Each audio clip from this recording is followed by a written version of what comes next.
Are we making it too easy for people to get a divorce? Oh, goodness, I love that question. It sounds very reactionary. You know, people should stay together even if they hate each other. Is this your husband?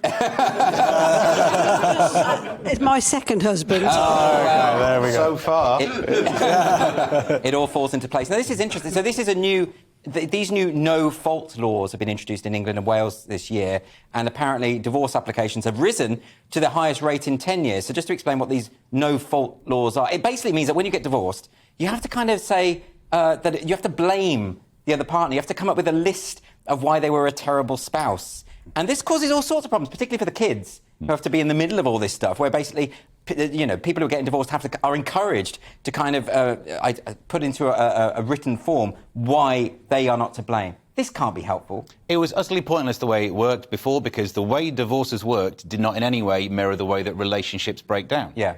And the idea that if you weren't willing to pick a bad guy to blame, then you had to wait 2 years. Why?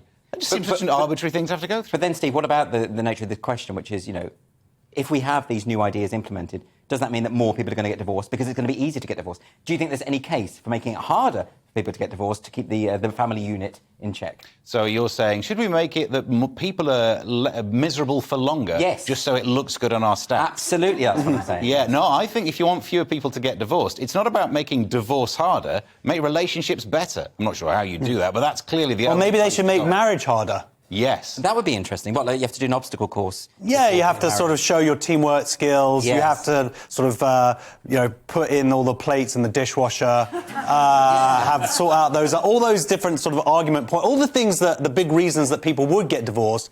Go through that stuff early and sort it out. Is there a case? Do they snore? Well, things like that. Like, is there a case for a trial period where you sort of work out whether you can live with this person under the and then the marriage goes through, and then you get all the presents. Yes. Like they're released. Like, well done, you've got your marriage certificate, and now you can go to John Lewis. We already have a great format for this. It's the phone contract, right? A 2-year phone contract. Yeah. After that, it becomes a rolling monthly thing. And we do that with divorce and marriage. It makes sense to me. You're tied in for 2 years, because I wouldn't want to see people get divorced within 2 years. No, I really care about the divorce rate. But then after that, every month. OK, I think we've solved that problem.